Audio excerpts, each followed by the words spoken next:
All right, well, welcome. Happy New Year. Glad for the first Tuesday Theology and Apologetics of the new year. I can't just say Tuesday night. It's not the first Tuesday night of the new year, but the first Theology and Apologetics of the new year. I'm glad you guys are here. I'm frizzle-frazzled. I've been having a million conversations right before this, really good ones, but I'm ready to go. I'm excited about the book we're in. We're going to finish it. We're not going to move on from the book because it's so good. We're in a book called The Book That Made Our World. It's all about the West and the Western world, and this is an interesting time. You know, there's a lot of fun things happening. I'll just give you a few brief updates about the building stuff. Pastor Paul is working so hard on everything, and it's phenomenal. All the people that are doing their thing are working really hard. It's exciting to see what God's doing. It's interesting. The whole process is an interesting thing. You know, living by faith is something that we say and talk about, but actually doing is really no fun, if I'm honest. You know, I don't want to live by faith. It's not a fun thing to do, right? But it's true. I mean, when I actually think, and so the thing that gives me hope about all this, like everything's going really well. I think it's just sometimes you look at how sausage is made. You look at what God needs to do, you know, on every step. And if you start to examine that, it can get really scary. And that can happen in your own life. If you actually stop and think that driving home, you have to get in your car and it has to start, it has to work. And maybe it won't. Like, I don't know, anything could happen. And you have to trust that someone's not going to just go like this on the freeway. I mean, anyone could do it. I think all the people on drugs and weird just going through stuff, they just decide to do this, and then you get hit. And then you have to trust that as you get there, there's not going to be something else happening. You're not going to make a wrong turn or just fall asleep. You start to think about, you start to go kind of crazy, and you can see like when people take drugs, that's what happens, and they start thinking about those things, they get crazy. Well, when you're like doing a project, when you're doing something and you're watching God work, you could be crazy simply because you're like, okay, this has to happen, that has to happen, and it can make you go crazy because you're like, uh-oh, what about this? And yet God has been so good at every single step. So I'm excited. I'm optimistic that we'll get in there, soon. And it's looking really great. And I think you guys will be excited about it. This is a really fun time of year. My hope, and you never know what God's going to do, but I really hope we get in there well before Easter. And so then Easter is usually a big Sunday where we invite a lot of people, and it'd be really fun to be in there and to see us fill that place up and fill that parking lot up and all that, and have people come and hear the word preached. Over the break, I got to see sermons from different churches, seeing like kind of, you know, my job is a lot like being a submarine. I go and I study and I look at this and I come up, and every once in a while I'll go on like a little vacation or something, and I'll like go through like a periscope and like look up and like look what's around and see what's out there. That's what periscope would look like, right? And so I look at a periscope and you see stuff and you're like, whoa, and then I just go back down to your submarine. I can't wait to get back to my routine. But I'm excited about our church. I think there's, I think God's been so faithful to us in the last 15 years. This February will be our 16-year anniversary, and so I'm excited about that. I'm excited what he's doing in the lives of the people of our church, and really in my own life. I mean, I'm excited that God lets me do this. I can't believe it, and that we get to go through the books. I'm excited about the sermons we go through. I'm constantly just excited about that whole just the premise of it. I think one of the challenges we're going to face is as we go into this new facility, I think we're going to be surprised how much it changes the way we think about our own church. I remember we had an Easter service, it must have been 2020, where we had to do it outside. And just having all the chairs together for the first time, people saw all of us together and they're like, whoa, we have kind of a lot of people. Or, you start to think differently about our church when you see how it is. I think I'm excited when all the people doing setup in the mornings maybe don't have to do setup. I'm excited to see, Pastor Jeremy having like prayer available for people after church. Do you know what I'm saying? And we're going to have a big prayer event coming up in early February, I think, on the Sold Out Cross, which would be really fun, and just the bandwidth for that. I'm really excited for our Tuesday nights for the Theology and Apologetics. We're going to do a thing called, I think, Adventure Club or something like that, but it's basically Theology and Apologetics for kids. And that would be going simultaneously upstairs. And a lot of you have already told Pastor Trace that you're kind of stoked to help out with that. So that'd be really awesome. Think of it as like a more theologically robust Awanas, but on steroids or something, right? So, so I don't know, Awanas are probably great. I love Awanas too. But it'd be like that, but it would be happening where people wouldn't just drop their kids off. You would be then downstairs doing this. And then this will be different. So when we first started this here in this building, I had a lot of people upset because in the old building, we didn't have cameras. And then this building was built during COVID where none of you were here, and I was just talking to a camera like this the whole time, and you'd just see it in the living room. And then people came, and they're like, well, it's weird because we used to interact. Well, the new one, when we go into it, literally in weeks, like a month or two, a month and a half or so, when we get to the new facility, this Tuesday night will be in the sanctuary. So it'll just be this small little group of people with like a cavernous room behind you, unless you fill it up. Like every time there's an opportunity, you might lose something, you might gain something. So the people that were here, where's Bryant again? Handsome Bryant. Where's Bryant? I can't see him somewhere. Yeah, Handsome Bryant was with me when we used to do Tuesday night, used to be called Core Group, and it was in my living room. And we used to do all sorts of things. And then after it was over, we would stay up till 3 a.m. playing Call of Duty with all the Navy guys. And everyone else would go home, That's right. That's right. It was fun. The point I'm saying is, I remember telling people, like, when you go forward to something new, you gain something and lose something. But remember, we're not in this about like, oh, I remember the old times. We're not a band. Oh, you're still. We're on a mission. And as we go forward in that mission, there's different chapters. And I think this new chapter I'm very excited about. And some things will be, better, and you're going to lose something. You lose something when we're not in this room. Like, I remember when we were in the room and I could just the kids run around. It'll be different. But better, and I'm really excited about it. So I know you guys have been praying a lot. Keep praying, keep getting excited, and then also just stay optimistic and thank the Lord because he's been so faithful. Anyways, let me say a prayer. We'll jump into our book tonight. So God, thank you so much for this last year. This year, I anticipate will be a crazy one. I anticipate we'll have all the race riots we normally have before an election. I think we're going to have all the weird stuff happening, the economy, all the weird stuff. But Father, you've grown your church in the shadow of Herod's temple, in the midst of persecution, in the midst of ups and downs and topsy-turvy. And it seems like you're allowing this church to really put a flag in the ground here in San Diego and be a part of it. And the church is not a facility, but people. The people here in this room and what we're doing.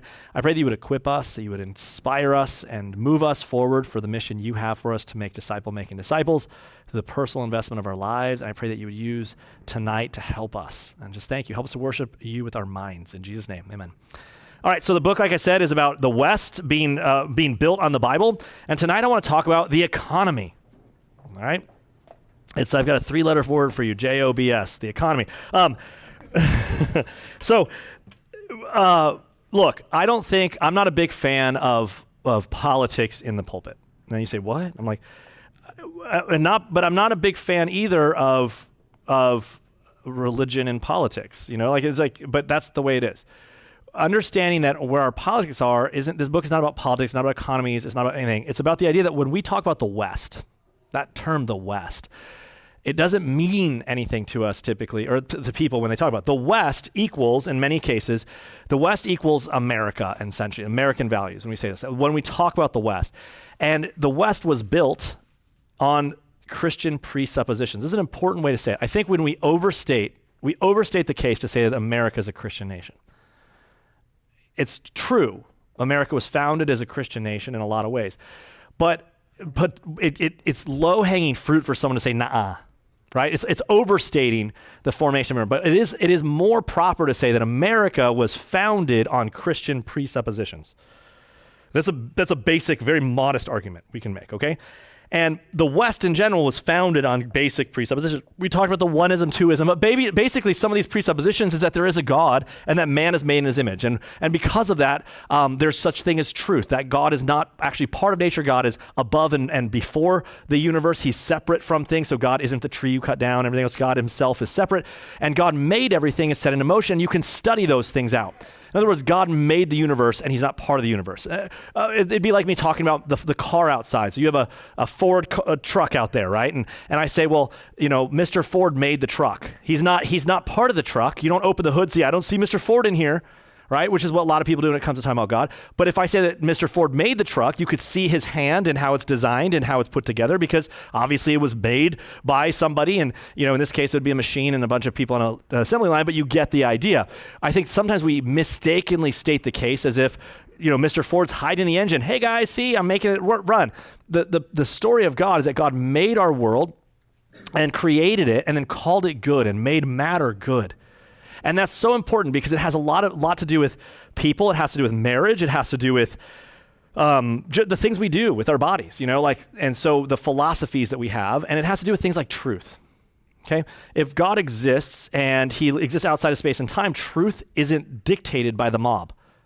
It doesn't matter if everyone believes it or no one believes it. Truth is something that exists outside of how many people like it or not, right? This is an old thing. So we might debate about things because there is such a thing as true.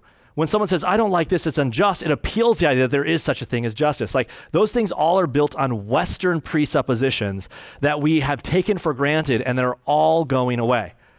And so when we don't understand how the things that we hold to as normative were built on the Bible, we don't understand how things are going backwards. Now, one more thing I want to address. Often I get told and asked by people, many people, even in our church, many of you, about my view of various conspiracies. The Illuminati or this. Look, you can send me Illuminati videos. You can send me things. Here's why I don't care, okay? I don't think our country is going downwards because of a conspiracy. I don't think that. I think it's going downwards because of gravity.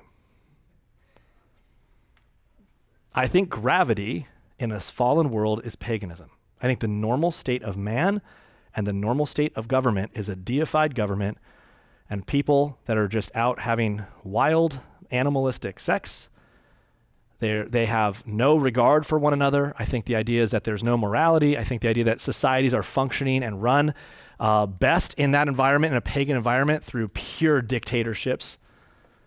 You know, that's gravity. The pagan gravity is a deified government where you don't have a middle class in that environment. You have the haves and the have-nots, and that's how all of history has been. The unique experiment that is America, that we are told constantly from our terrible education system that isn't unique, we have to understand was built on Christian presuppositions, and nothing like it has ever existed. And as we see it being attacked constantly, we're tending, that's just the world. No, the presuppositions, the reason our country is going this way is we've left this. And it's not because of a conspiracy, it's just gravity. And so it was abnormal that we have a society that actually, for as long as it has held these ideas. And if we think our society is going to continue to function in any way that we can remember, this needs to become back to being central in our society. I don't see it happening at this very moment.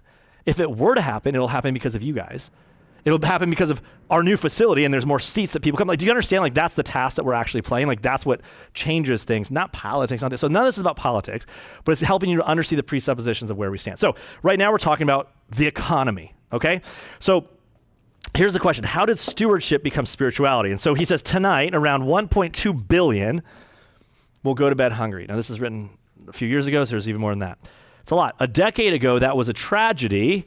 Today, it's a scandal because for the first time in history, we possess the knowledge and technology to prevent starvation.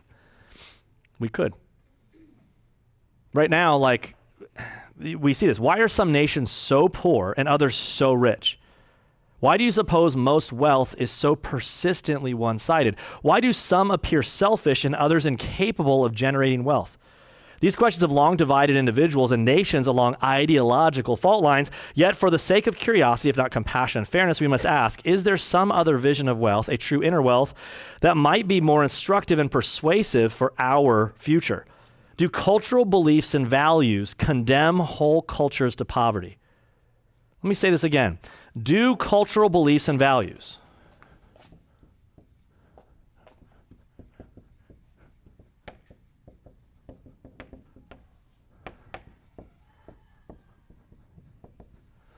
all right, do cultural beliefs and values condemn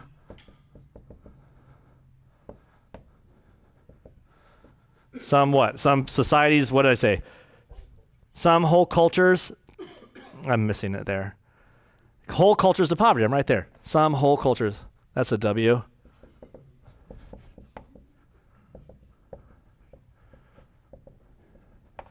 All right, so that's the question. And the answer is yes. Everything you're hearing right now in our current sort of cultural moment is suicidal. It's suicidal. I mean, like, literally suicidal. The cultural beliefs and values, and again, I want to make sure we don't miss this, okay? One of the biggest videos that came out right before all the BLM riots and everything else, it was this video where everyone was in a line in a field. And someone said, hey, if you grew up in a home with a mom and a dad at home, take a step forward, and someone take a step forward. If you grew up and had meals on the table at home, take a step forward. And they went through and they tried to say, like, look, that's what privilege is. And I say, see how far ahead of you are, everybody? That's privilege. And the problem with this exercise is that under the surface of the exercise was to show that there's something systemically wrong in this exercise to give privilege to people based on their race. And the problem with that argument is that the arguments completely demean individuals' ability to actually make any decisions. In other words, the basic premise on the argument is, oh, did your parents not stay together? Well, they just couldn't help it because they're just so beastly unable to keep married, I guess. And you couldn't do it because you didn't get to take those steps forward because your parents, in other words, cultures create problems for people and benefits for people. And you can see this in our culture, the most basic things we can see about wealth building in any middle-class country. If you just, go to finish high school, don't get divorced, don't have sex before you're married, some of the most basic things, you will be upper middle class. True story. The most stupidly basic things. And so what happens when a generation doesn't do those decisions, and then the next generation doesn't have a good example and follows that next example, and it cascades down the line. What you have is cultures of death producing things. And then you have cynical government people that want to take down the West by doing the same thing that Marxists have always done, and they changed this idea, which was always a debate about equality. Basically, they said, look, not everybody is in an equal place, which is, they say, a problem. Because what they're saying is, look, there's not enough equity here. Equity is about equal outcomes, no matter what you do. And so the answer must be equity. We must have equity, right? That's a philosophy that makes everyone equal, but everyone equally poor. That's the answer. Give the government everything so everyone's equally poor. That is so anti-American. And some say, well, Matt, what does that have to do with the Bible? A lot more than you realize. He goes on and says, should inner wealth, the culture's ability to create material wealth, be shared across cultures? Right, that's the idea. For example, I just heard Newsom wants to give free sex change surgeries to illegal immigrants that come into our country. Look, I love people. I think it's great to help people in lots of ways. The Bible makes it clear that borders are supposed to matter because it's one of the things that restrains sin. But secondly, if we're going to say you can have anything you want when you come here, including free sex change surgery, that's going to be taxed by you, that's problematic, right? Because now you're paying for it. I shocked my kids. We were just watching the Squid Games reality show, the show where they actually compete for it, and the prize $4.6 million. My kid's that's so much money. I'm well, actually, they only win more $3 million or something. Where's the other money go? It's to the government. The government takes that much. I'm uh-huh.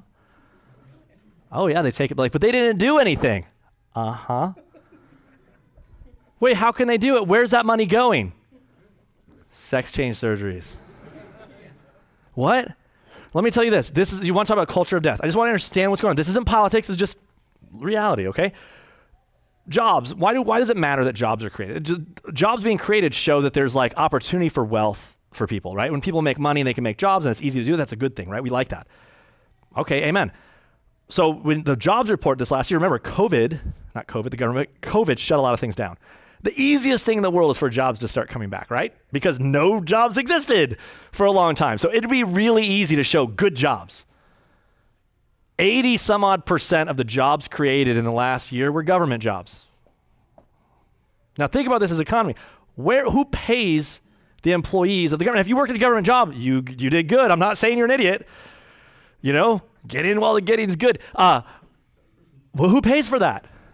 The government doesn't actually make money. Do you understand that? It doesn't, they can print it, they actually technically make it, but that's just stealing.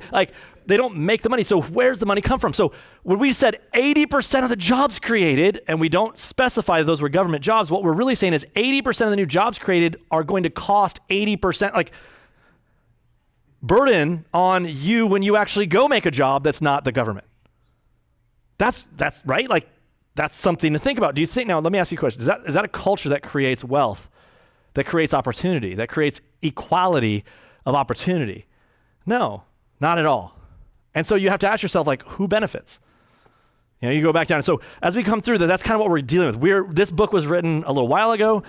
We're in a place. He goes, the birth of modern industrial capitalism was celebrated in 1851 at the first World's Fair in Hyde Park, London.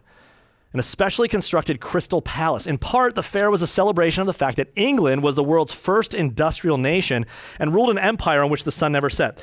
If you're like lost for a second, I want you to understand for something. In the past, in the Bible, when you had kids and you worked in a field, having more kids was awesome because you had more workers. Now when you have kids, it's still awesome because they're a blessing made in the image of God, but all of them are burdens on, they give nothing to like the workflow of the family, don't bring money in, right? And so industrial nations tended to have less kids because they didn't need them to work. The other thing is when you worked in a field and you had an agricultural land and you had these things, there's only so much land you can have. And so when someone had more land than other people, it usually meant there's a limited amount. So when one guy had 1 million acres, then everyone else has like a half an acre, that becomes a problem, right? In an industrial nation, for the first time ever, you could put people in a location and people would start to work and they'd get the field and they'd work and they'd have one guy producing a lot of food that would bring food for the people in the industry. And those industries can make things with factories and workers. It was an ugly experience watching how the factories changed, how cities grew up and how industry came out and what these things came about.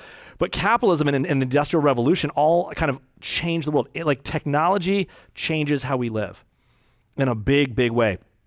Think of how different your life is because like the Apple iPhone came out. Like literally, if you don't have your phone, you get anxiety. People in the past had no idea what you're talking about. You better learn math. It's not like you'll have a calculator in your pocket. Oh my goodness. All right, anyways, nations such as Russia, Austria, France, and Japan, rich in art and culture, displayed their magnificent works of art. The chief exhibit from India was the Kohinoor, one of the world's largest diamonds. It was set in Queen Victoria's state crown on becoming Empress of India. To Europeans, the United States was still the new world. They considered it uncivilized. So we're over there with our Camaros and mullets, just like cruising around, okay? It didn't even have a king. We're like, America, no king. Americans had little wealth to display at the time. Now, think about 1851. Like, think about French Revolution. Think about what's going on in the world at this time. So you have America, the French Revolution was terrible. You have all this stuff. They did not even fill the space they had rented. So the America's in this little booth. The British press, proud of England's cultural superiority and global dominance, ridiculed the American exhibit as the prairie ground. Right? So you got two people in overalls sitting there at the World Fair. You got diamonds and stuff.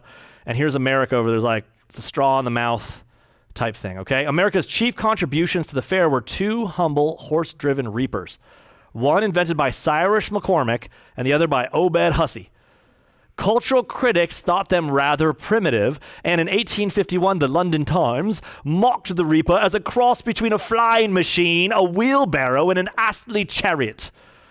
In comparison to the fruit of older European countries, the American exhibit indeed appeared primitive and barren, even ridiculous, an expression at best of the Puritan preference for function over beauty.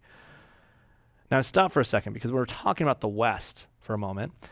The British public was more practical than its press. Well, isn't that true even today? After a trial run in bad weather, an international jury estimated that McCormick's reaper was capable of harvesting 20 acres a day. The day after the trial, the American prairie ground was thronged by more people than was the Kohinoor diamond. The McCormick reaper quickly came to define the very shape and tempo of mechanized agriculture and free market economy. In industrialized countries, 2 to 5% of the population now cultivates more land than was plowed when most people spent their lives growing food. So more is produced by less for more people because of this type of equipment, which ought to leave people more time to do more things. You can understand like what's happening here. No one disputes that McCormick, along with the inventiveness of the American culture, transformed agriculture in the world. What cultural factors produced such inventors?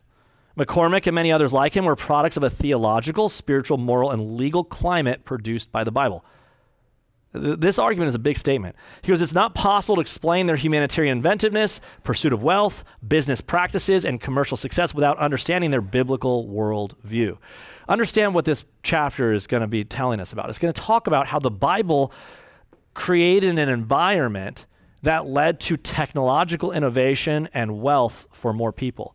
The Bible's presuppositions allowed for a capitalistic society which brought more people. Again, we see this all the time. Again, people say, go to the third world and go give them money. Well, no. If you want to actually help people out of poverty, bring them capitalism. That's done more to alleviate more people out of poverty than anything in the world. The reason that you go give the poor money is for worship, to worship God. There's people made in your image, but it's not to stop poverty. Like that's not giving them your money isn't going to help poverty go away. That's not what that's about. Like that's kind of the thing we have to understand for a minute. What this book is stating is something really profound. He says, my people in India did not lack creative genius. They erected great monuments to gods and goddesses and built palaces for kings and queens. But our worldview did not inspire these same engineering skills to be directed toward labor-saving devices. Right? He goes, my personal interest in McCormick's rooted in the fact that his widow, Nancy McCormick, financed the building of the Allahabad Agricultural Institute in my hometown. Allahabad on the banks of the river Yamuna. My brother studied in this institute, and for a few years, he rode his bike there and stuff to study the Bible. Between 2002 and 2006, from 2 to 20,000 people, mostly Hindus, gathered there every Sunday for spiritual fellowship. This is significant because one of the holiest Hindu sites in India, the confluence of the holy rivers, the Ganges and the Yamuna, is less than 3 miles from the institute. Okay, so as we already talked about earlier, practically every important Hindu holy man has come to this confluence during the last 2,000 years, and so have most politicians and wealthy merchants, and not one of them started an institution to serve poor peasants, except Christians. The Agricultural Institute, now deemed a university, was established by Sam Higginbottom, a professor of, I love that last name, a professor of economics in my alma mater. He saw the plight of the peasants, returned to America to study agriculture, forged links with McCormick's family, and returned to establish the institute. His purpose was to inject into Indian culture McCormick's spirit of loving one's neighbors enough to attempt to alleviate their suffering. 2,000 years. Nothing until then. Love is not a common ethical principle of all religions.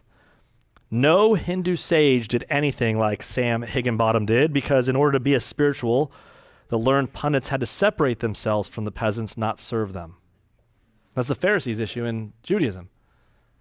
That's what they're wrong about. They were separated.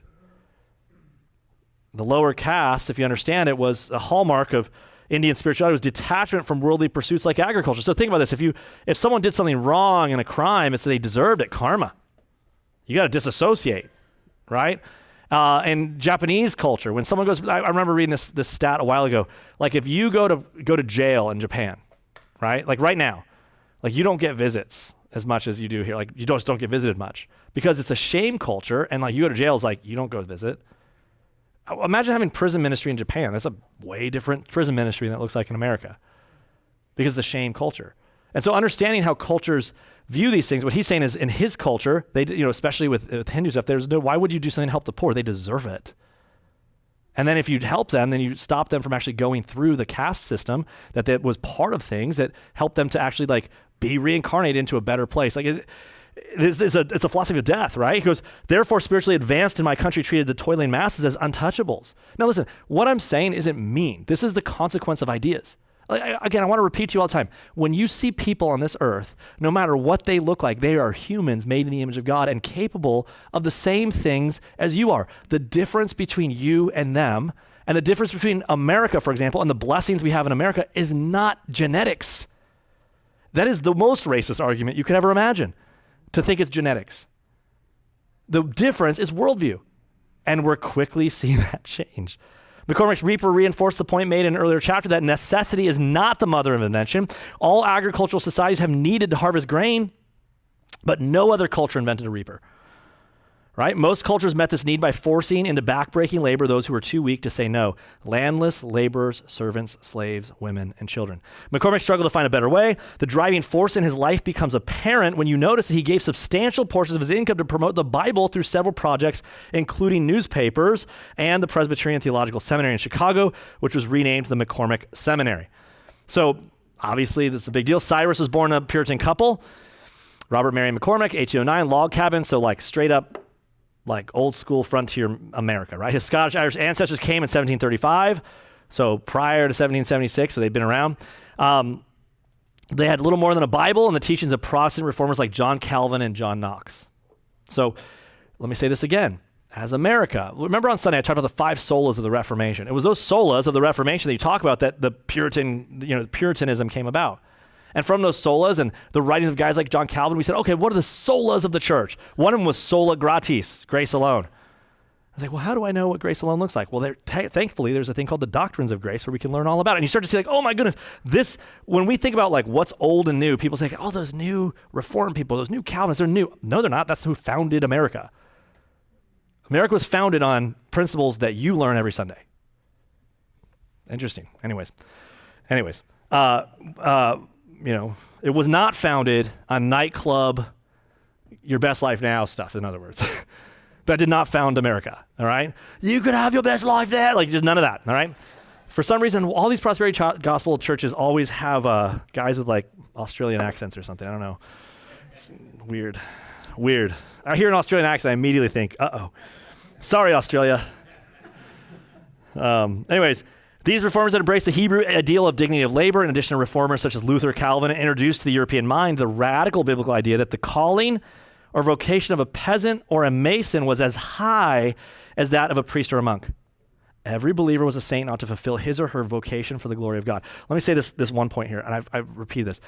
Our church sometimes comes across as odd to people that have come from churches before. And I want to explain something to you. I didn't grow up in the church, and our church doesn't look different because I'm like, I want to do something different. All right? That's not why it's different. It's different because I want to do what the Bible says, and I looked at what was there, and I will copy whatever I think is good. But one of the things I don't think is good in our churches is churches that are focused on programs and focusing on the people coming to church as consumers.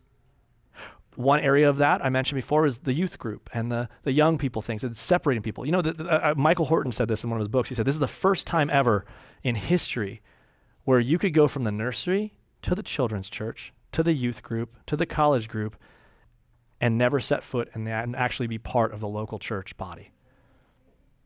And so you go to college and leave the church, and you're like, well, maybe you were never part of it in the first place. You were never at the communion table. You're never part of it. Like that. Does that make sense? Like we have whole organizations built like that. Like we live in a moment right now where everything's about the millions of programs we have that you show up to. But remember, we keep saying all along, we say that all of you are in full-time ministry. I don't want you to have to be at church all week. I don't want you here all the time because your ministry in your home and your workplace is full-time ministry in the gospel. Every single one of you is a full-time minister of the gospel. The Bible says that. And my job, Ephesians 4 tells me, my job is to equip the saints, y'all, for the work of the ministry, which means you're all full-time ministers. So we would all grow up. I mean, that's the goal, right? So to say that is we're reigniting an idea that came all the way back from the Bible that was rediscovered during the Reformation and that really like set America apart. Do you understand how radical this is? What we undermine that when we make church all about programs for you is we demean the exaltation of your normal life in the Bible. You come to the church where we have church programs and church picnics and church this, and some of it's good, but everything's in the church, and then the real world is demeaned. And then we come here and talk about how to be radical, and radical means doing less normal things and more church things in a bubble. But the Bible says the opposite. It goes through the whole list, and it talks about the altar of our worship as the altar of our every ordinary life. That radical idea that you hear me hit on over and over again, this was a Reformation idea. This is an idea from Luther, from Calvin, and this is the idea that allowed America to prosper. This is this idea that your work matters, that when you work at your job, you're working as unto the Lord. This is not how the Middle Ages were. This is not how like people thought. Like this is a radical idea. And again, I want you to value it in our church because this is important. And you see it, and I love this, right? Max Weber said it this way. He says, at least one thing in the Protestant mindset was unquestionably new in history. The valuation of the fulfillment of duty in worldly affairs is the highest form which the moral activity of the individual could assume. If it was unique then, if the gravity of our culture is going the other way, it is certainly unique now. The idea that you, sitting here right now, as a believer in Jesus Christ, are full-time in your life a minister of the gospel of Jesus Christ. This is not me saying, isn't that a fun idea? Let's pretend. Like the Bible says it. You might be a bad one or a good one. My job is to help you be a better one. But like, that you got to believe that, right? Like that. Like if you don't believe that and you're just coming like, I just want to get some things to help me do it, like you're missing it, right? He goes on. He goes, this was what this it was, which inevitably gave everyday worldly activity a religious significance. Right? And which first created the conception of a calling in this sense. The only way of living acceptably to God was not to surpass the worldly morality in a monastic asceticism. Remember, that's what Colossians says. He says, if asceticism and denial of flesh does not actually make you more godly, right? But solely through the fulfillment of the obligations imposed upon by the individual by his position in the world. This was his calling. Let me say this. Is there anything positive or negative about wealth? If you can make a lot of money and say, I don't know if I want to do that because I'm a Christian. Why not? It is the love of money, which is the root of all things. It's not wealth. And so to choose to not make it if you have the opportunity to make it, okay, well, you cannot. But if you work for the glory of God and you worked at my company and my company wanted to make money, and you're like, I just don't want to make a lot of money. That just doesn't seem humble. I'm like, if Jesus told you he wanted to make money, would you work harder? Because the Bible says work for your company as unto the Lord, as if your Lord was the actual boss. The Bible says that. We miss this sometimes. We make the secular activity wicked because we think the world is wicked in every sense. It's the world's philosophies that are wicked, but matter itself isn't wicked.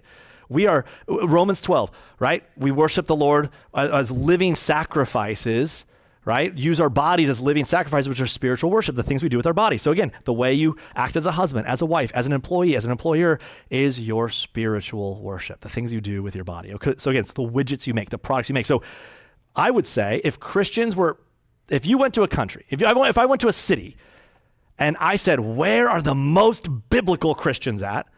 I said, they go to this church. I'm like, okay, in this church, who sells, I don't know, hair dryers?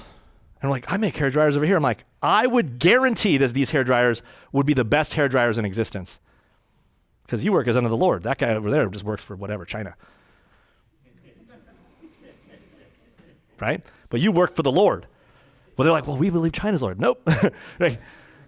Right? But that's the thing. Like the Christian, I'm like, hey, you come in, where are the best marriages at?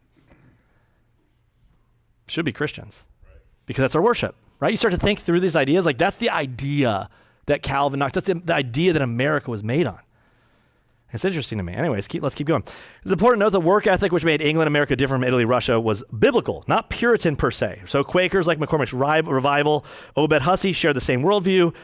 But they ultimately called it the Protestant work ethic. And so this was driven into them from childhood. So no like self-esteem math for these guys, right?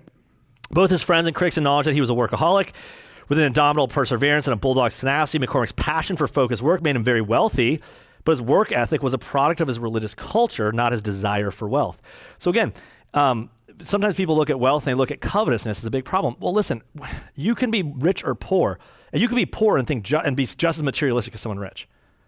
If you're poor looking at all the Nikes you want to get all the time, you're just as materialistic as the guy that owns all the Nikes and doesn't think. It's who's owned by it. That's the issue. And so when Jesus says it's hard for rich people, it's because the riches tempt you to set your heart upon them. You kind of understand. In our culture, I would say all of us, like I repeat, all of us are the rich person in the Bible, every single one in this room. Our issue is not about how wealthy we are. We tend to be focused on equity. We see someone richer than us, like, well, they're the rich person. I'm like, but for the rest of the world, their dream is to have a fraction of what you do. And it's a true story. They would love it. And we feel uncomfortable with this kind of language.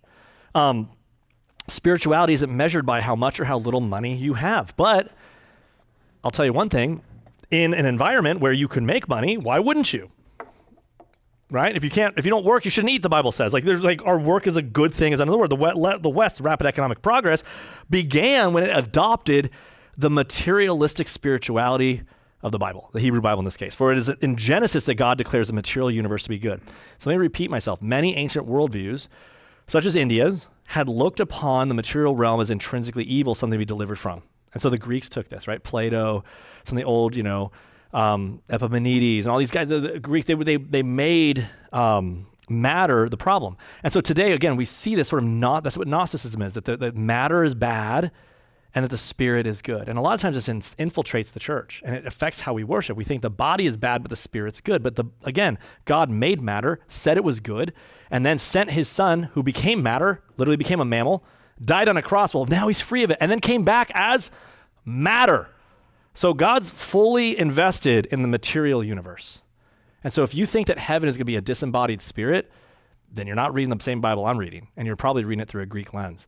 But the Bible described an embodied hope, which is for not to be unclothed, what Paul says, but to be further clothed, to have a better body, a glorified body, a more material. This is a materialistic promise.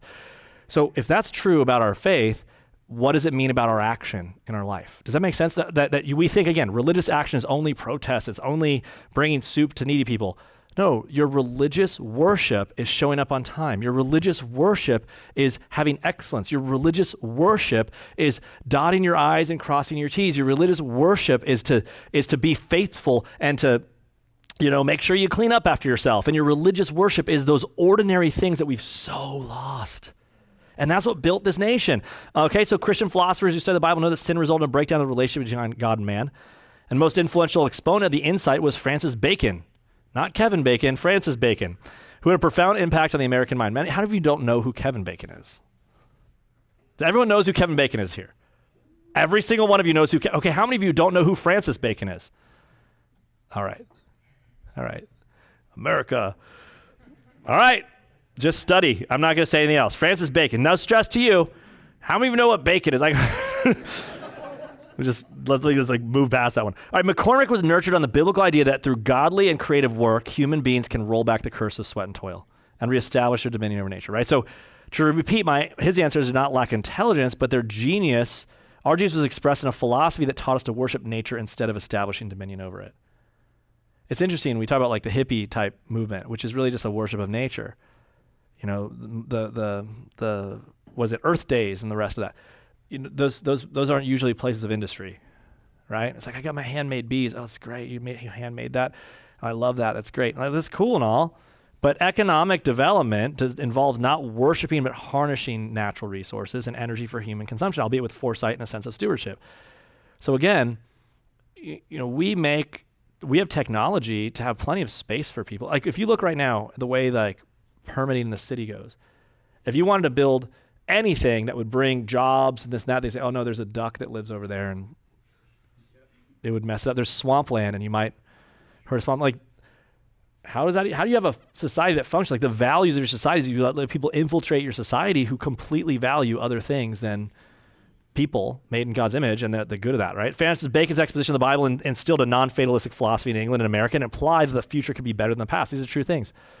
God gave us the ability to do better if we want. To say otherwise, again, identity politics is the most demeaning thing philosophically that's ever been in our country because it demeans you as to being a mere product of the surface attributes that you are inherited. That's it. You're not an individual. You're not capable of making decisions. You're not capable of doing better. There's no advice. There's no hope it works out for you. There's no, hey, if you do this, you might do better. Hey, you're out of shape. Maybe you can do some push-ups. Nope, you're born to be out of shape. Literally, we're reinventing a caste system in this country. Their belief became an integral feature of modern Western culture, the Hebrews and the Bible. That proved to be a powerful economic asset that would set the West apart from the rest of the world. While other cultures sought magical powers through ritual and sacrifice, the West began cultivating technological and scientific powers. Guys, again, we're losing this. Instead of actual data and actual technology and actual things, we're so prone to magical thinking. But today we don't label it magical. It's just political correctness. And so we're using those words and we're building societies not on what's true, what's right, what actually does things. We're doing it that way. McCormick's grandparents, like most European Puritans who fled from religious persecution and the liberty of America, interpreted their experience as being similar to that of the Israelites being set free from the bondage of slavery. True story. We can talk all about this, but you think about the Exodus, the idea of freedom from slavery. This is how a lot of these Puritans viewed their time here. It's not surprising that within a century after McCormick's arrival in Philadelphia, his grandson's family owned an estate of 1,200 acres. So these guys' work ethic came here and just dominated. Cyrus's family owned slaves, as did many of others of their time, right? They were products of their era and could have purchased more human labor to bring in their harvests. One difference the Bible made was that it demanded the McCormicks work just as hard as any of their slaves, and we know that by the age of 15, Cyrus had despaired of seeing people slave in the fields, which is why or when he resolved to build upon his father's failed attempts to find a better method for harvesting grain. So, sometimes we look at the past and we judge them based on a morality that we think of now, and people are products of their time. And here's a guy that's a product of their time that didn't like the suffering of the people that worked under him. And so he developed technology to make their life easier. And that's a motivation. In 2010 movie Wall Street, Money Never Sleeps powerfully shows how secularism confuses ambition and greed. I love this. Ambition is good. The Bible's full of that, but it becomes greed when it's separated from moral absolutes. Ambition is the idea of desiring things. We're supposed to have good desires. Desire to see the Great Commission go forward. Desire to outdo one another and showing honor. Those are ideas. Like for example, don't read the head. Sometimes we have this Kantian notion that self-denial is its own good. When Jesus says deny yourself, he doesn't say deny yourself, period, end of story. Awesome, see you later. He doesn't say that. He says deny yourself and follow me, right? So when we think of self-denial, we tend to think of self-denial as its own good, by doing without. And the Bible never teaches that. In fact, the promises the Bible gives you, what does Peter say at one point? He says, Master, we left houses and sisters and brothers for you. And he goes, and all of you will have 100 times more than this age and the age to come. The Bible constantly promises with unblushing regularity the fact that like there's reward. Like self-denial is for a purpose. In other words, we have to reject worldly pragmatism for a spiritual pragmatism that says it's a better investment to follow what God says because we actually get more out of it. That's the faith that like, what do you say? It's not worth comparing, right? The temporary suffering of this time is not worth comparing to the glories. They'll be real to us. Like the promise that the Bible makes is never self-denial for its own sake as if it's good. But many Christians mistakenly say that as one of the highest ideals of self-denial in its own sake. But it's love that it's my love for my neighbor. It's my love for God that, yes, I will count everything as rubbish. Why? Because things are bad?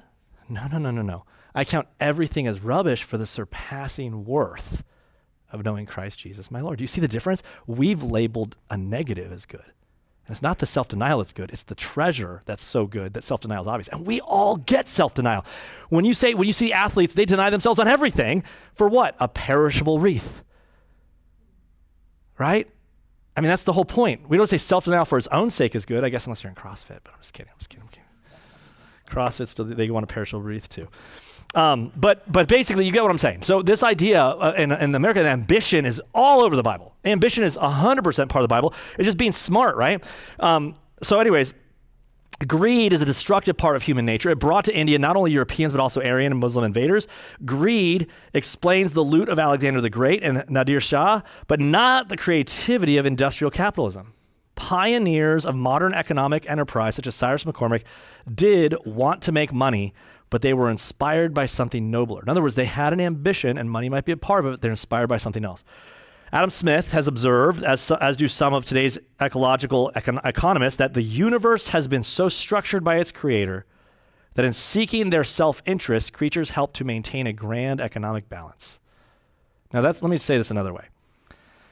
He goes, we may strive to make money in our own self-interest, but if we do so within the boundaries of moral limits, then the Creator's invisible hand turns our labor into a matter of public good. I don't agree with that. Let me give you a more realistic assessment. Our presuppositions in the West are honest presuppositions, and they're true. The first one is that we have value as image bearers of God, and it's not that value isn't given to us by the government, which means you have the right to defend yourself, to keep what you earn, right? Because as an individual, you have that value. So on the one hand, you have the value as an individual to have individual property and to have individual rights to free speech and have individual inalienable rights to self-defense and other such things, to assemble and to speak. That's what we say because you have value made in God's image, but you're also wicked, right? And so you're more motivated selfishly. So capitalism is built on two things. One, you should be able to keep what you make. And two, you're more motivated to make more that you get to keep. So I think capitalism exploits properly the fact that greed is a natural motivator, but it's also just makes sense.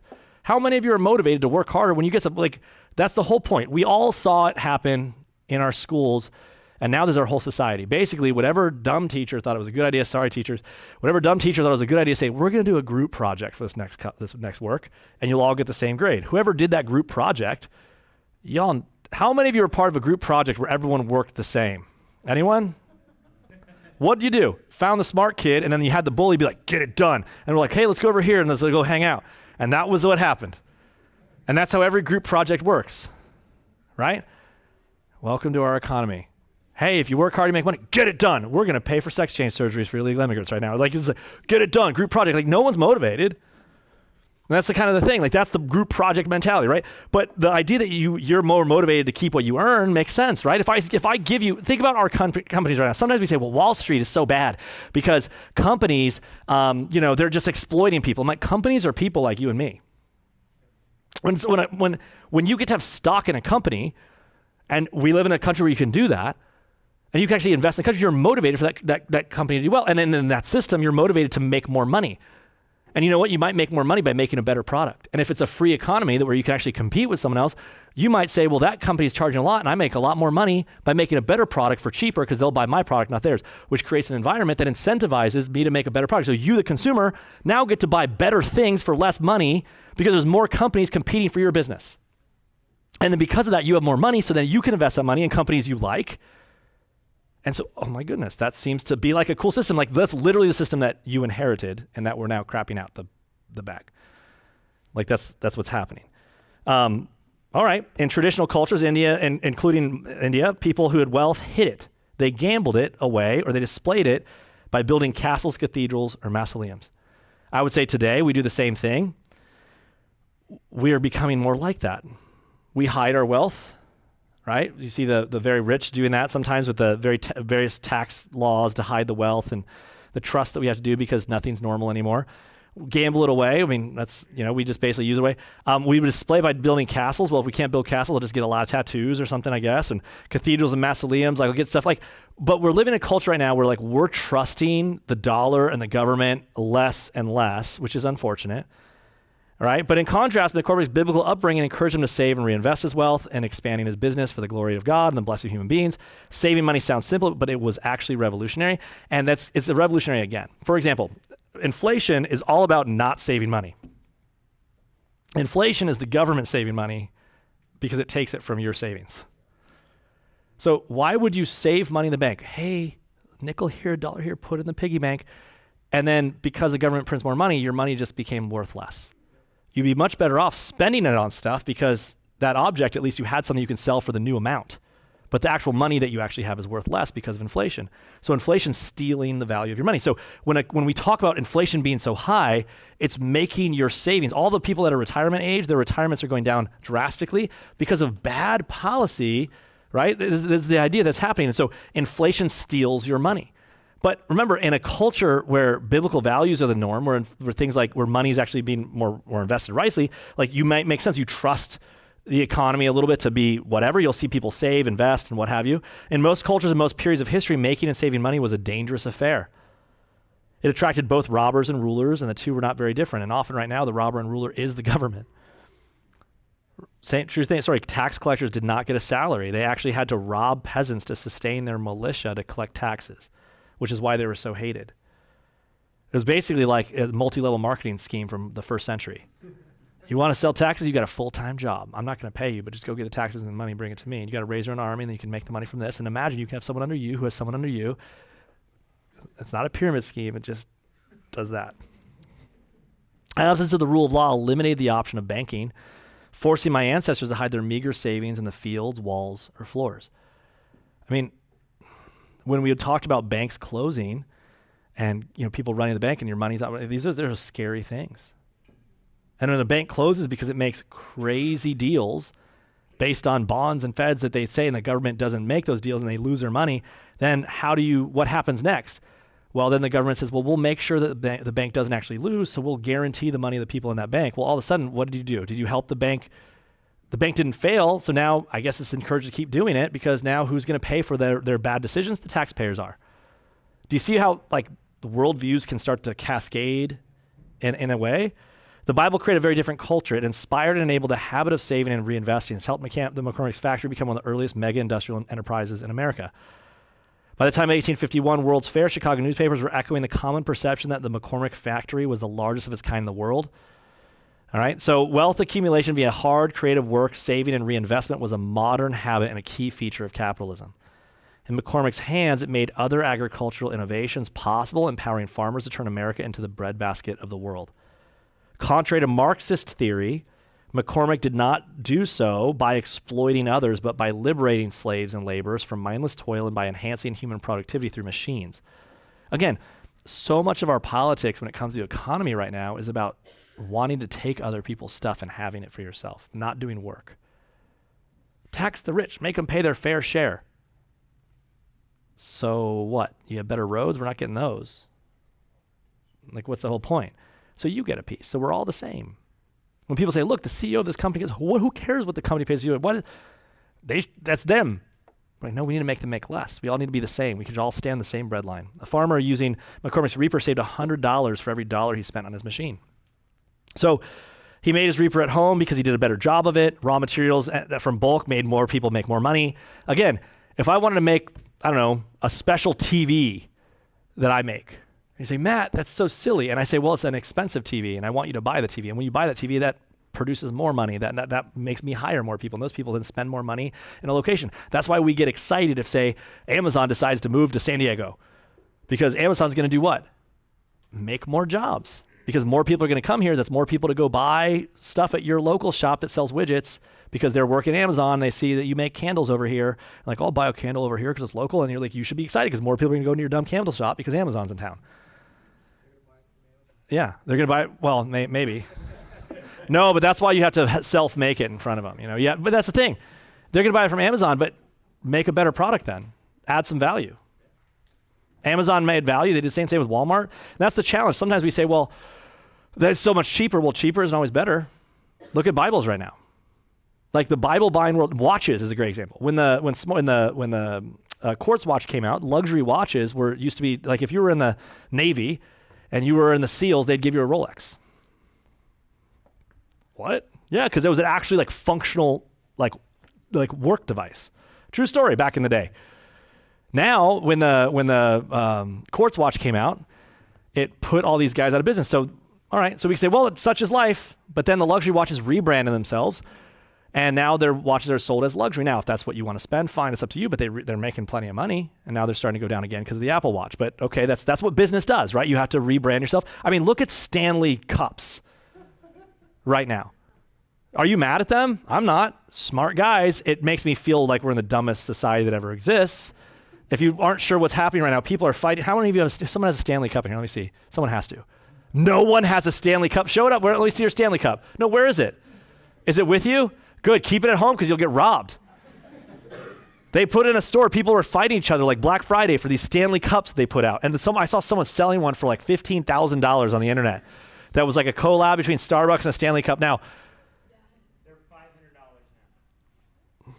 it's like the tulip country, $500 for that stupid Stanley Cup. Now here's why. They're like, well, it's an American company. Nope, bought by China. Made in China. Doesn't matter. Good for them. Good for them, Stanley. That's America right there. People are dumb. You made a product. You created a thing. They did it. Like, why are you mad? Why are you mad? Make a better cup. You know? It's just like free speech. I don't like they said that. Well, say something better. Right? Like, that's the kind of thing. Like, they can do that. Like, where did we become such like hateful, terrible, unhappy, jealous people? You know, that's not the country that came about from these principles. There's no love, joy, peace, patience, kindness, goodness, self-control. And that? I have to have a Stanley Cup. All right, well, if you have the money for it, you can buy it. Let me ask you another question. Let me just riff for a minute. Let's say you have a lot of money and you want to spend $500 on a Stanley Cup. Is that a sin? But you could spend that money on the poor. Oh, good job, Judas. Right? I mean, am I wrong or not? All right, let me keep going. I came into the church from outside and I've grown up in the church. I just hate false piety. It's not biblical. It's not the Jesus that we talk about. It's not the Bible's thing. Look, you need God to know how to have nothing, right? Paul says in Philippians, I know the secret of poverty. I know how to abound and have nothing. We understand that we need Jesus to have nothing. But you all have everything. And you need him just as much to have everything for the glory of God. In the same way you need Jesus and you're desperate for Jesus when you have nothing, you're desperate for Jesus when you have things. Do you know how to eat your meals to the glory of God? I don't want to have that meal. It's too expensive. Like, can you enjoy the flavor and thank the Lord who made it and the opportunity you have to have that steak? Well, it's more pious to buy, Panda Express. Right? Like that's false piety. Hey, Pharisee, like you need the Lord as a Christian. Like do not allow, what does Paul say in Colossians? Do not be deceived. Don't let anyone come in and deceive you from the freedom you have in Christ. You need Christ to have nothing. You need Christ to have everything. You need Christ to abound. You need him to abound. Like, can I just say that? Like that's one of the things we need to focus on if we're going to recapture like how to be Christians in this culture is you need Christ to abound. It's like, oh, I've got everything. I don't need Christ. Like, what an idiot. Contrary to Marxist theory. Okay. How could a devoutly religious man amass a fortune of $10 million? A huge sum in those days, right? Didn't Jesus say you cannot serve both God and money? Well, how could he do this? And again, it has nothing to do with money being the issue. It has to do where your heart is. When we realize that most of the parables are about money, they're usually using money to depict our spiritual nature. For example, one of the biggest parables that helps us understand what really motivates is the parable of the stewards, right? When Jesus says there's a guy going on a journey and he gives them talents, or he gives them minas, your minas made 10 minas more, and he talks about investing it and being a good manager, a good steward. What the Bible tells us and what Jesus tells us in this parable about stewardship is a big part of what I think about when I think about our church, for example. When he talks about stewardship, he says, to one he gave 5 talents, to another 2, to another 1, each according to his ability. And then he went away, and he came back, and he wanted to see how they made a product, or how they made money, how they made more talents based on what they were given, how they used it, how good of a steward they were. Let me ask you a question. If our goals, right, at the very least, were requisite with our material, right? In other words, we're supposed to have goals that are just beyond our means all the time, right? So we're always relying on the Lord a little bit. We see that kind of, our goals should be a little bit, what they call big, hairy, audacious goals, right? We don't have goals that are like just bigger than we can do on our own flesh. Like we don't want to make plans for our church that we could do if God didn't exist, right? I mean, and that's one of the most fun parts about living by faith right now is like the reality that if God ceased existing, so would this church. True story. And it's kind of exciting. Scary. But so our goals need to do that. But on the flip side of saying, how do we know our goals are proper? If we can reach, if people reached the world when they had to sail on boats and bring their coffin when they were on the mission field because they wouldn't come back and they had no way to spread things around and they were able to spread the gospel to whole cities so rapidly, and yet we can do it with the click of a button, how much more ought we be faithful and good stewards with the technology we've been given to spread the gospel? And so to be a Luddite and simply say, no, technology's of the devil, I think is ignorance and at some point even sinful. Now, if you can't use technology because you don't like it or you are tempted constantly to like look at naked women or something, all right. But it's going to be around you. These tools were given to you. For the first time ever, you have the Bible in your pocket. You can read it while you're going to the bathroom. You can quote things. You can literally give a message from the Word without having to go in a street corner and by clicking a button. It's too hard. Here's a cat video. You know when Brett did the teaching, he's like, some of you want to use technology like this and some of you don't. I'm going to give you the other side of that. How dare us not use these things for the glory of God? Oh my goodness. He's like, what do you want? I gave you technology. You didn't reach the world for Christ. I gave you technology. I told you, our little church already, like when we looked at the last year, reached 185 countries with the sermons from this church. 185 countries. Something like 50,000 downloads of the sermons every week on the library of this little church. I didn't do it. It was the Navy that did it. Right? How did the gospel spread in the early days, right? It was the Roman roads. Koine Greek was the trade language. Right? How did Spurgeon, his sermons were in the newspaper. Like technology is always a part of these things. The stewardship of this, we just sometimes forget that. We're like falsely pious, right? But anyways, listen to this. He goes, for McCormick, turning $5,000 into $10,000 was being a good steward, which on Jesus' own authority was synonymous with being spiritual, right? Economics has become such a complex subject that our age confers Nobel Prizes on economists and routinely gives 6-figure salaries to financial analysts. And by the way, the most recent people they gave them to really let us down. Modern money theory was print as much money as you want from the government. As long as you tax them hard enough, then it won't actually cause inflation. Well, here we are. If you go back, go Google Elizabeth Warren talking about modern monetary theory, and you'll hear her say, we can print as much money as, like all these people said it, like literally like, it didn't age well. It didn't age well, go look it up. And these people all said it, you can print as much as you want and there will be no inflation because you can just tax it away. All of them said it, literally like 5 years ago. I don't know, I remember pointed out here, some of you were in the room, remember it. Anyways, therefore it could sound incredible, though, that our complex system of capitalism was created by the Bible's simple parables. Nevertheless, McCormick was a simple man with a simple faith, and simple men and women like him made America great. All right? He is another example of a monk and some other people This guy named Pacioli wrote The Science and Theology of Mathematics. He explicitly recommended that people should begin all their economic transactions in the name of God. And talked about the double entry bookkeeping system. It was a new invention from a Christian standpoint, right? It was vital not just for private entrepreneurs, but it's crucial to the wealth of a nation. American and European economies appear to have been headed for major disasters because they've chosen to incur huge losses and debts. Again, just so you understand this for a minute, like war happens because of inflation. War happens because of debt. I mentioned before the American Revolution, a lot of it had to do with debt. No one talks about that, but something that happens right now, like if the oil prices didn't get so expensive because we stopped drilling and didn't shut down all the things, then Russia wouldn't have gotten super rich. And the last time Russia got rich, Putin invaded Georgia. Oh, this time he got rich, and what happens? Economies can do that. China is starting to become crazy. Why? Because they do their whole economy based on GDP, based on how much the guys build. So you want to get promoted in China, then you make sure that you can make more stuff. And so they don't care what the stuff actually does, just that you make it. And so, you made a lot of stuff? Here's a promotion. So you have all sorts of people like using construction to build cities that no one will ever live in because look at all the stuff we built, here's a promotion. And so now they're stuck with these ghost cities that cost a lot of money, that don't go anywhere, and they don't have a replaced population to actually make the money. So you know what you do when that happens? You go to war. That's the thing. That's the pressure that comes from these types of worldviews. You go to war because and that's what happens. Because the war creates economic mobility for people, and it comes out. I mean, that's how we got out of the Great Depression. War. Anyways, as we couldn't go further, we talk about this one. We talk about sea power. This one is so ironic right now. Pacioli was a contemporary of Christopher Columbus. What about this guy? Oh, Christopher Columbus, isn't he bad? Almost a century before Columbus, Chinese Admiral Zhang launched a naval expedition of 317 ships with 28,000 men.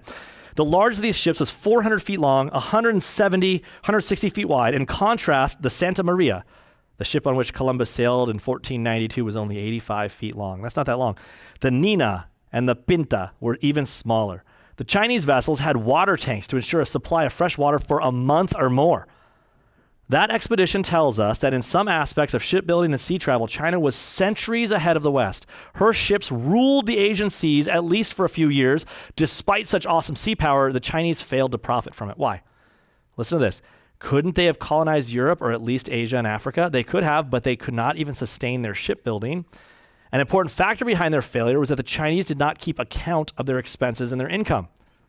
The impressive Chinese vessels that carried valuable cargo such as silk, porcelain, strange animals, jewels, exotic foods, and plants to enrich the Chinese pharmacopoeia, but these treasures were not meant to serve Chinese people. Instead, as Professor of Land has pointed out, they were used to enhance Chinese prestige in the context of gift giving. Basically, it's the extent of someone buying all this dope stuff to have parties so people think you're cool. Look at all the stuff I bought. It doesn't mean you're doing well. The desire to impress barbarians could not feed the tens of thousands of shipbuilders, sailors, and soldiers involved in the expeditions, nor did it help their families and relatives back home. This cultural trait, elevating prestige before profits, helped put Chinese so far down a financial hole that they had to abandon shipbuilding and ocean-going altogether. At the time of the farthest they traveled was Africa. The first Chinese ship to arrive in Europe was 1851 for the first World's Fair, where they saw McCormick and his Reaper. By the way, this is true also in churches. Often, let's go back to the program mentality. Pastors, one of the things I saw coming up in churches is pastors made the mistake all the time. Often they'll say, in leadership goals, this is my vision, this is my thing, come serve me. And then people would show up as volunteers. Why they don't like the word volunteer? Because volunteer implies that it's not yours. I like to remind you that you're ministers, and then you're ministers ministering and worshiping God through your service. If you don't have if this is my church and you're coming to serve me, then you're not motivated. But if you realize that you have ownership in God's church, you're a living stone in the temple that is Christ. That's the whole point. You're like a living part of this body of Christ, of the body of Christ total. You're not a participant. It's not my church. It's literally yours. I serve you to do your ministry. When we go to this new building, those empty seats are your empty seats to fill, not mine. They're yours, and you own it. Like before the Lord, like when we get to heaven and we get to present our fruit and our faithfulness before the Lord, you're not a participant, like you're part of it. You're going to present to the Lord fruit of your ministry and the impact that you have in the ways that you're not even aware of right now. Like, and you have literally the church is the ultimate buy-in. It's the ultimate co-op. in so many ways. And so you just like REI, I got my check from REI. That's great. I'm happy they're doing well. Like that's kind of exciting, right? Well, in the idea of Chinese, the laborers, they didn't get anything from their labor. And so they weren't motivated by it. And if the church is just a giant show that you come to as a consumer, you're not motivated to serve in it either. Does that make sense? This is your church. That's why you serve in it, because it's yours. But anyways, the power of Christ's parable becomes apparent when we realize the mentality of preferring prestige over profit is the problem, and we've seen this. The unprofitable mega projects of the communist countries drove their nations to bankruptcy. They worked for the glory of the state, not for the glory of God. Or they worked for the glory of the God of the state, which they thought at the time. For them, the state was the ultimate authority, and those who worked for the state were not required to give an account of how they used natural resources, either materials or personnel. Does God need to answer for you for how he gives and takes away? When you make the government God, neither does it. Right? True story, huh? Gavin Newsom, he gives and takes away. He gives and takes away. That's literally what we say. The more we give the government the ability, the more we vote in such a way that the government solves our problem, the more we act as if the government can do this, the more we start having to sing that song. He gives and takes away. That's the thing. Right? Blessed be the name of Newsom. Which is why people on certain political parties right now are like, the economy's great. Sometimes it's like I'm like, they work for you. That's the whole point. So I don't want to give you this report. You work for us. That's the country we live in. No, that's not it. They're the God. They are the God. They give and take away. They told me I needed to go home. They told me I need to do this. They told me I can't work. They told me I can't work. They told me I can't build a town. They told me I can't defend myself. They told me I can't speak. I'm like, okay, tell me what I could do. You can have this. Thank you. The mentality produced poverty, which in turn produced the revolt led by the Solidarity movement in the 1980s. The revolt began among the workers of the shipyard of Gdansk, Poland, and it triggered the collapse of the communism, one of the most brilliant economic ideologies of the modern world, but also false. Like our country is moving in bad directions, okay? One of the reasons behind communist failure was its refusal to accept the notion that private property rights, especially intellectual property rights. The communist countries vested all property in the state, which had the right to steal from its citizens. Again, the bigger the government gets, the less we are a free nation. Let me make this again. The government does not invent. The government does not produce jobs. The government people invent, provided their intellectual property is safe from private or public infringement. When the government can just take, when the government joins with corporate hands, let me ask you this. During COVID, let me just bring it up, which businesses got shut down? The small ones. You know who wasn't upset shutting their businesses down? Was the big ones, because all their little competitors got shut down. Oh well. And guess who gets a tax subsidy on the other side of things? Russia, superpower, was reduced to bankruptcy because the state deliberately rejected one of the 10 Commandments. You shall not steal. In the name of collectivization, it took away citizens' properties. They had to work not for themselves or their children, but for their secular God, the state. America, on the other hand, succeeded because it had an inventive culture where people like McCormick could succeed. The Bible generated such a moral climate in America that inventors and investors could defend their rights without recruiting a militia or bribing officials, and it's very difficult in most non-biblical cultures. I'm going to end it right here. Let me say this. Listen, what does the Bible have to do with Houthi pirates in the Red Sea? One of the things that makes our economies function in the world, I've said before, global free trade, is that America has said, we'll be the referee so everyone can play fair. So you don't have to invest in your own pirate ships to defend your boats, because we'll protect all the boats equally. So then if you live in Timbuktu somewhere and you say, well, now we don't have to build dams and we don't have to build this because we make beans really well. And so you know what? We're going to specialize in making beans. It'd be like if we're all on a sports team, instead of us all getting the time to play quarterback, we said, you know what? We'll let Danny be the quarterback and we'll let you be the runner. We'll let you be the catcher. And so we say that, we're saying, you know what? You'll stay the quarterback because you're really good at it. That's what we'll say. We say, well, no, we all get a turn at quarterback. Well, that gets really expensive and you start to be bad as a team, right? Not everyone should be the setter. Not everyone should be the goalie. Not everyone should be the thing. And when you say that as a country, you say, you know what? You're really good at making rice. You're really good, Saudi Arabia, at making fuel. You know what we shouldn't buy from Saudi Arabia? Grain. Maybe. Or not grain. Let's say I want to buy something like, what should I not buy from Saudi Arabia? Water? They're the best water exporters ever. Really? That doesn't make sense. I don't know if I like that, right? So, that's what you start to say. So what happens is we live in a place right now where you can go to the grocery store and you can buy sushi, a burrito made of sushi that goes on top of a pizza in a Korean market with boba. All right? And you could buy it for cheap. If you said right now, hey, do you want to go get, I don't know, Turkmenistan food? Yep, there's a place. Google it right now. You can find it. In fact, you could start driving and say, ask your phone to take you there, and they'll drive you there. And within 10, 15 minutes, you'll be at a place. Well, it's midnight. There'll be a place open. You could do all of that right now because of global free trade. And so the reason that happens is that we spend a crap ton of money on our military, and that allows that to happen. Now, this all is based on this capitalistic idea. Once the military says, and we stop protecting boats, for example, then it gets expensive for everybody. So it's not about being nice. Now think about which philosophy rules the day. One philosophy is, this is fair as the referee for everyone to make money, to be fair. So we'll protect you to make grain, we'll protect you to make rice, and we'll protect everyone equally so that the person that makes rice also gets fuel, because it's a fair game, right? So we can send container ships and we don't have to worry about pirates. But when a band of rebels, like the first day in office, Biden made the Houthis, they said they're not a terrorist organization.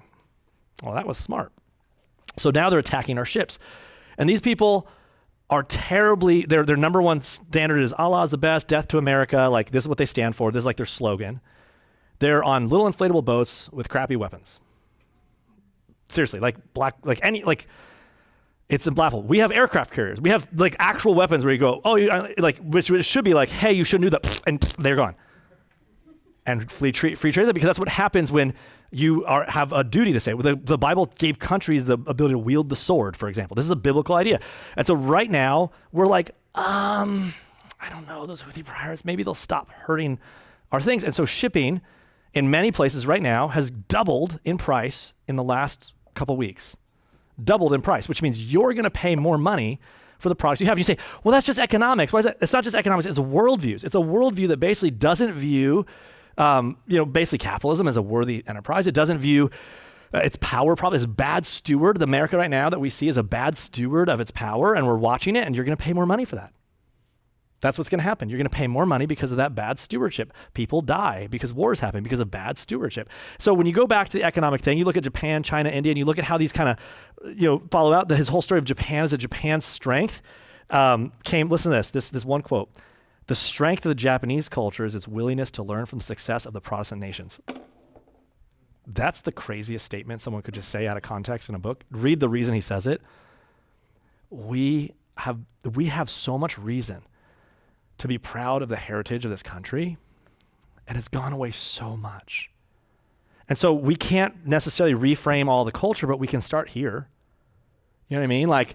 That's why when you gossip about each other and backbite each other and don't like each other and covetousness and stealing and worrying, it's bad because it brings other people down. It's a natural thing to do, but the Bible points against that. And we can have a culture in this church even where we value hard work, where we value excellence, where we value those things, right? And when someone comes in, they might think that's weird, but that's what builds wealth. That's what builds flourishing. That's what builds these things. And let's see that happen. So this is kind of what we see when you look at economic debates. It doesn't sound very interesting, but those interesting debates really come about because people doubt what the Bible says about humans' dignity. If they don't believe in so many of the stories we have right now, like the college loan thing. How many would be stoked if your loans just went away? That'd be great. The problem is if we say that Biden could just say they go away, then that means that they basically have authority over all that stuff, right? And that our contracts no longer matter. The taxpayers pay the burden. And if he could just wave the pen, that's stealing money from people that didn't sign up for that loan. And if a Christian, you're stoked on that, it's ignorance, you don't understand it, or it's sin. But it's not good policy just because people vote on it. You're responsible for that. You're responsible. I'm going to say this again. When you think about voting and cheering things on, when you vote for things that steal, people make money. And when you vote that the government taxes that money to give it, you can do it. The government can tax it, and it can also be corrupt. But to vote to take money from someone to give it to someone else, do you think God's okay with that? And if the Bible would be mad at a wicked king that did it, and we don't have a king, but you're part of the policy that did that, you're basically the king. You're part king in your vote. You're responsible. And just so people lie about that, ignorance isn't an answer. So I guess my point is that as we go forward as this nation, it's fallen. But here, it can't fall. The Bible demands that we live differently. Let me pray. God, as we think about these things, applying them is difficult. I pray that our faith in you affects how we think about money. Lord, I pray that we wouldn't be materialists, Gnostics who view materialism in itself as bad. Help us to recognize the easy way that our hearts can be set upon money and things like that, and as we make them gods. But equally, we can make governments gods and things like that. But in every case, you are God. You are worthy of our praise. I pray that we're good stewards of our opportunities, good stewards of our power, good stewards of our money. Father, help us to be good stewards of our relationships, our marriages, our jobs, our parents, our families, our kids.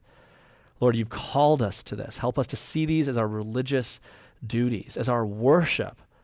And Father, we know that you've created a nation that's never existed on this world before based on these principles, and it's falling down because that nation can never be heaven.